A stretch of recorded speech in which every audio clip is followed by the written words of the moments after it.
Bonjour les scorpions, j'espère que vous allez bien. On va découvrir ensemble vos énergies pour la première quinzaine d'avril. Gardez bien à l'esprit comme d'habitude que ce sont des énergies générales, c'est comme une sorte de météo et vous seul décidez de ce que vous en faites. Donc prenez uniquement ce qui résonne pour vous dans ce tirage et le reste vous laissez. Je vous invite également à consulter les vidéos de votre ascendant et des autres signes de votre thème astral pour compléter ces informations. Ici, l'énergie avec laquelle vous entrez dans cette quinzaine, ce que vous voulez pendant cette période, comment vous vous sentez, la force qui vous soutient, le challenge à relever, le résultat global de cette quinzaine et un message conseil pour finir. Les jeux que j'utilise dans ce tirage sont le tarot universel des déesses et le petit oracle des guides de lumière. Vous retrouvez sous chaque vidéo en description tous les tarots et oracles qui sont régulièrement utilisés sur cette chaîne, ainsi que le lien pour les guidances personnalisées. Alors, vous avez la reine de coupe, le pendu, le valet de bâton, l'empereur, l'as de coupe et pour finir, le fou. Ok. Avant de me lancer dans le tirage, j'attire juste votre attention sur les abonnements, ou plutôt les désabonnements qui ont lieu d'une façon mystérieuse et un peu automatique depuis quelques temps. Donc je vous invite à vérifier si vous étiez abonné, à vérifier si vous êtes toujours abonné et vous trouverez des informations supplémentaires en haut à droite de cette vidéo. Là dans le petit i d'information, vous avez une vidéo que j'ai faite pour vous parler de ça, pour vous expliquer tout ça. Je vais y arriver, je bug déjà. Ok, alors, on est parti pour votre tirage. Vous avez la moitié du tirage en arcane majeur, l'empereur, le pendu, le fou. Donc il y a quand même des énergies assez fortes qui peuvent déborder au-delà de cette première quinzaine d'avril. Ce sont également des énergies qui font un zoom sur un côté plus profond, plus existentiel. Là, j'ai une invitation à lâcher prise, à voir les choses autrement. C'est marrant parce que j'ai à la fois quelque chose de très posé, de très ancré ici en force, et quelque chose de très léger, de très nouveau, là plutôt de la conservation. On défend ce qu'on a bâti jusqu'à présent, ce qu'on a déjà, et puis là, on va vraiment vers de la nouveauté. Il y a peut-être quelque chose à voir différemment pour à la fois conserver des valeurs existantes et puis en même temps trouver une forme de libération, d'émancipation dans quelque chose. Vous voyez comment ça résonne pour vous. Une fois encore, c'est un tirage général, donc ça ne va pas s'exprimer de la même façon pour tous les scorpions. Si vous avez envie de partager d'ailleurs dans les commentaires comment ça se décline dans votre vie à vous, je suis toujours ravie de vous lire et c'est intéressant d'avoir vos différents retours. Alors, vous entrez avec une énergie qui est quand même dans votre élément, la reine de coupe. L'élément eau, c'est votre élément, les scorpions, beaucoup de sensibilité. La reine de coupe, elle aime l'amour, elle aime aimer, elle aime être aimée, elle a envie de partager de l'amour, elle a des choses à offrir, elle est très branchée dans l'intuition, l'empathie, elle sait entendre, lire au-delà des apparences et des lignes. J'ai quelque chose de très serein. On est dans les profondeurs, là, on est dans l'eau. Il y a quelque chose de très profond. Je vous parlais de profondeur avec les arcanes majeures. Il y a quelque chose de très profond dans l'émotionnel pour vous, les scorpions. Et dans la matière, il y a quelque chose d'assez jaillissant. Alors peut-être que pour certains, il y a du plaisir. Vous avez rencontré quelqu'un, il y a beaucoup d'amour, ou il y a un nouveau projet qui vous porte, et il y a beaucoup d'émotionnel, beaucoup de créativité et beaucoup de plaisir là-dedans. Votre état d'esprit qui va avec, comment vous vous sentez pendant cette quinzaine, alors là, dans la matière, c'est jaillissant. J'ai ce valet de bâton qui est tout en curiosité, tout. Regardez comme on a du mouvement, ça fait des tornades. Ce valet de bâton, il n'est pas forcément bien canalisé. Donc je peux avoir un rappel ici avec le fou, d'un côté un peu foufou justement, parce que vous avez des envies, parce que vous avez rencontré quelqu'un, parce que vous avez un nouveau projet, parce qu'il y a quelque chose qui vous anime. Et alors, ce que vous voulez, le pendu. J'ai l'impression que soit vous avez envie de sortir d'une forme de blocage, d'immobilisme, pour laisser libre cours justement à vos envies, à une nouvelle relation, à un nouveau job, à un nouveau projet, un nouvel élan. Il y a du dynamisme, il y a de l'élan, c'est cette énergie vive. Les bâtons, c'est l'énergie vive, le feu qui nous fait lever le matin pour faire des choses, pour remplir notre journée avec des trucs qui vont nous éclater. Donc c'est de l'action et c'est vraiment une énergie très motrice. Alors avec un pendu dans ce que vous voulez, c'est soit vous êtes dans l'état d'esprit de vraiment bouger, mais dans la matière, vous ne pouvez pas vraiment, pour X ou Y raison, et vous n'avez qu'une envie, c'est justement que les empêchements s'arrêtent et de retrouver votre liberté de mouvement. Alors attention, là, dans ce cas-là, on vous invite quand même à observer les choses différemment, parce que le pendu, on peut avoir l'impression d'être limité par l'extérieur et de n'être limité que par l'extérieur. Et je ne dis pas qu'il n'y a pas effectivement des limitations et des empêchements extérieurs, mais c'est une carte qui vous invite à voir les choses sous des angles différents et de peut-être vous apercevoir que là où vous avez l'impression d'être empêché par l'extérieur, vous vous êtes peut-être vous-même empêché ou sacrifié.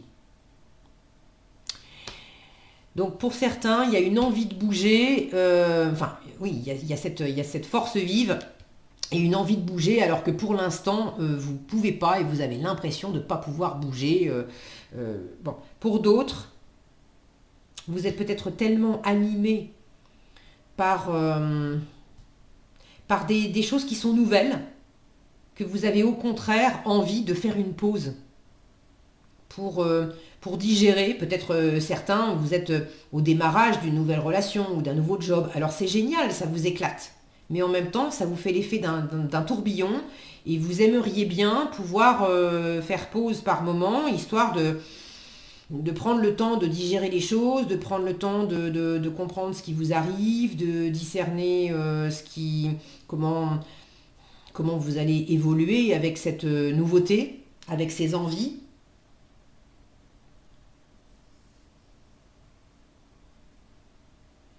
J'ai l'impression qu'il y a un équilibre entre les deux à trouver. J'ai ce côté-là du tirage, ces trois cartes-là. Je vous montre les images parce qu'elles sont quand même assez parlantes. Rien que dans les images, j'ai quelque chose de très fluide, de très dansant, de pas contrôlé du tout. Ça part un peu dans tous les sens, ça déborde, ça jaillit, il y a du mouvement. Ok. Et de l'autre côté, c'est le contraire.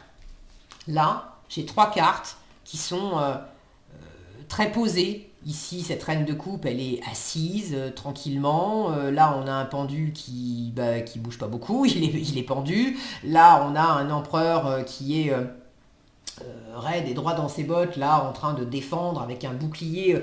Là, j'ai quelque chose de droit, de posé. Ça bouge pas, alors qu'ici, c'est très dansant.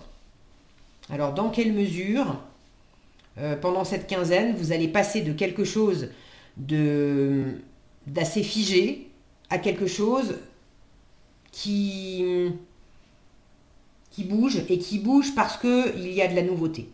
Là, j'ai trois cartes de nouveauté. Un valet, c'est un démarrage. Un fou, c'est également un démarrage, c'est une pulsion. On n'est pas forcément encore passé à l'acte dans la matière, mais on a cette pulsion de quitter l'existant ou d'aller vers, même si on va vers de la nouveauté, de toute façon, d'une façon ou d'une autre, on quitte aussi de l'ancien. Et un as de coupe qui me parle aussi de nouveauté. Donc là, j'ai vraiment un nouvel élan, alors que quelque chose était assez posé. Maintenant, il ne s'agit pas non plus de faire la complète révolution pendant la quinzaine. En force, vous avez un empereur qui quand même est plutôt dans la conservation de l'existant, plutôt que dans la complète révolution. il a un côté conservateur, l'empereur, où il ne voit pas la nécessité de réinventer la roue quand voilà, quand ce qui a déjà été posé, construit, bâti dans la matière tient bien la route. Là, j'ai une posture de défense aussi, de défense par rapport, c'est tourné vers la gauche, vers le passé, de défendre peut-être des choses du passé, ou alors d'empêcher le passé de se défendre par rapport à un passé qui pourrait venir vouloir vous regrignoter, et de défendre, qu'est-ce qu'elle défend, qu'est-ce qu'elle a derrière elle. Elle a justement cette... Alors je dis elle parce que c'est une déesse, mais ça reste un empereur. Derrière elle, il y a cette nouveauté avec l'as de coupe, ce nouvel amour, cette nouvelle envie, cette purification du cœur, cette nouvelle abondance de créativité, d'intuition, d'émotion. C'est pas nécessairement amoureux, pour certains ça l'est, mais pas pour tous les scorpions. Donc on vous invite, pour ceux qui se reconnaissent là-dedans, on vous invite à avoir quand même cette posture droite, confiante, cette autorité intérieure, à pas vous laisser grignoter par le passé et à protéger quelque part, à protéger la nouveauté, à protéger ces nouvelles envies, même si vous ne savez pas encore trop quoi faire ou comment vous y prendre avec cette nouvelle envie. Peut-être même que vous ne savez pas exactement vers où, vers qui, vers quoi. Vous êtes d'humeur à explorer. J'ai envie j'ai envie d'un nouveau boulot. J'ai envie de rencontrer quelqu'un. Ok. Alors je fais des rencontres comme ça. J'ai des rendez-vous à droite à gauche où j'essaye différentes activités. Maintenant, j'ai pas nécessairement trouvé d'une façon claire et fluide la bonne personne, le bon job qui va m'éclater pour les 10 prochaines années. N'empêche que, en moi, il y a un nouvel élan, il y a quelque chose qui est en train de se déverrouiller, je suis en train de lâcher prise, je suis en train d'arrêter de me sacrifier, je suis en train de voir les choses différemment. Je suis en train peut-être de retrouver aussi un espoir nouveau. Chez ces trois personnages, là je m'aperçois que les trois personnages sont en train de regarder vers le haut, de regarder vers le ciel. Dans quelle mesure vous aviez peut-être perdu la foi en vous, la foi en l'univers, mais là c'est en train de se réveiller. Donc on vous invite en force à défendre cette part de vous, la part de votre cœur qui est en train de s'éveiller ou de se réveiller à de l'amour, à de la nouveauté, à du mouvement, à de l'envie. Là, j'ai clairement, c'est le printemps qui arrive après l'hiver, où les choses étaient figées. Là, il y a les jeunes pousses, il y a, regardez, les fleurs de cerisier, c'est vraiment très prometteur. Et on vous invite à défendre ça. On vous invite peut-être aussi à pas nécessairement chercher de la nouveauté ailleurs de l'existant. D'avoir envie d'un nouvel élan dans le cœur, ça ne veut pas nécessairement dire que vous devez mettre votre chéri à la porte alors que ça fait 15 ans que vous êtes ensemble. Il peut y avoir le côté de réanimer la flamme. On a bâti des choses ensemble, on s'appuie là-dessus. L'empereur, c'est quand même du 4, donc ce sont des fondations. Les 4 pieds d'une table, les 4 murs d'une maison, c'est ce qui est solide, c'est ce qui protège. De vous appuyer sur l'existant, sur tout ce qui a été bâti ensemble, et d'opérer de la nouveauté, de mettre un nouvel élan, mais au sein de l'existant. Et là, ça demande évidemment à voir les choses autrement. C'est pas en faisant toujours la même chose dans le train-train quotidien qu'on va retrouver un nouvel élan.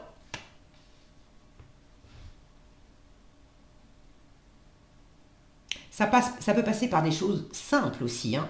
Là, ce côté gai et joyeux que j'ai, ça peut être refaire sa garde-robe, aller chez le coiffeur et changer de coupe de cheveux, des choses aussi simples que ça. invitez votre chéri au resto, mais on arrête d'aller dans les restos qu'on connaît par cœur et dans lesquels on va toujours, on va dans un nouvel endroit. La notion de nouveauté est vraiment présente. Ok ? Là, j'ai de la solidité, j'ai de la confiance. Donc, pour aborder cette nouveauté et cette légèreté, on vous invite également à vous appuyer sur tout ce que vous avez acquis comme expérience et comme solidité intérieure. C'est comme ces musiciens qui vont faire des gammes pendant des années, qui vont travailler des structures, des choses un peu enquiquinantes, hein, mais une fois que les gammes sont rentrées dans les doigts pour le piano ou pour la guitare, c'est là qu'on n'a plus besoin d'y penser. On a acquis un savoir sur lequel on peut s'appuyer pour justement sortir du cadre et puis improviser, danser, se faire plaisir. Vous voyez ce que je veux dire ? Donc il y a ce processus-là pour vous aussi. Ok, donc appuyez-vous sur l'existence, sur la confiance, défendez l'amour, la nouveauté.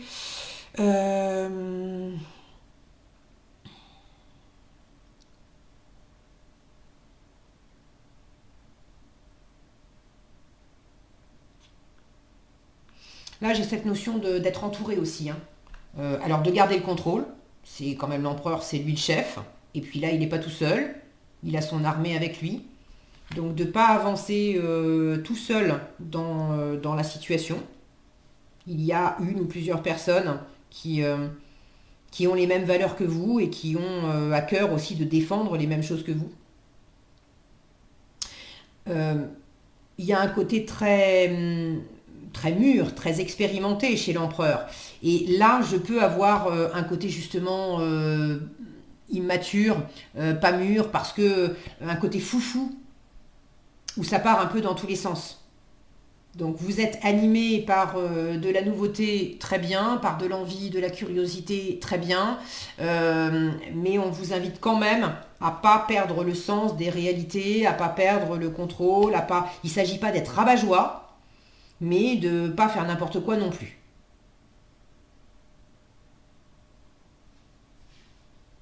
C'est symboliquement, pour prendre un exemple, on ne vous interdit pas de faire la fête. Mais d'avoir cette conscience que si vous faites une bringue de tous les diables et que vous prenez une murge pas possible alors que vous savez que vous vous couchez à 3h du matin alors que, c'est sûr vous êtes bien amusé mais vous savez que à 8h le lendemain matin vous avez une réunion hyper importante pour décider de votre avenir et qu'il y a vraiment un enjeu et que ça vous tient vraiment à cœur, c'est pas un bon calcul, d'accord ? Ça a été le côté, je me suis comporté comme un gamin où j'ai pas... voilà, il valait mieux faire ça une fois que ma réunion était passée.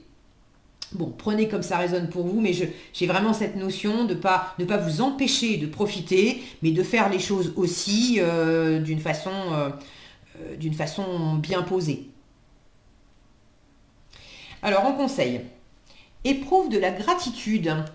Il y a vraiment la gratitude aussi, j'avais pas pensé à ça, mais cette joie, ce débordement de remercier, hein, les yeux vers le haut, de remercier le ciel pour ce qui s'anime, pour ce qui vous arrive. Parce que là, en résultat, je ne l'ai pas vraiment détaillé, ce fou. En résultat, j'ai quelque chose qui... un élan nouveau, une émancipation. Regardez comme il danse, il y a ce côté joyeux. On se libère de quelque chose, on prend un élan vers une nouvelle personne, vers une nouvelle aventure, mais il y a quelque chose de léger qui est tourné vers le futur. Un élan nouveau vers quelque chose ou quelqu'un. Donc, en conseil, éprouve de la gratitude avec l'amour et la joie. Vous les avez ici. La carte m'en tombe. Avec l'amour et la joie, la gratitude et la fréquence vibratoire la plus haute qui soit. Éprouve-la dans tout ce que tu vis, même pour les situations difficiles, car c'est un baume de guérison et d'évolution pour ton cœur et ton âme. Voilà ce que j'avais pour vous, les scorpions. J'espère que cette vidéo vous sera utile. Si elle vous a plu, je vous invite à la liker, la partager, la commenter. Et pour être averti quand je publie de nouvelles vidéos, il suffit de vous abonner ou de vous réabonner si par un tour de passe-passe mystérieux vous ne l'êtes plus, d'activer la cloche des notifications. Et moi, je vous dis à bientôt dans un prochain tirage. Profitez bien de cette quinzaine.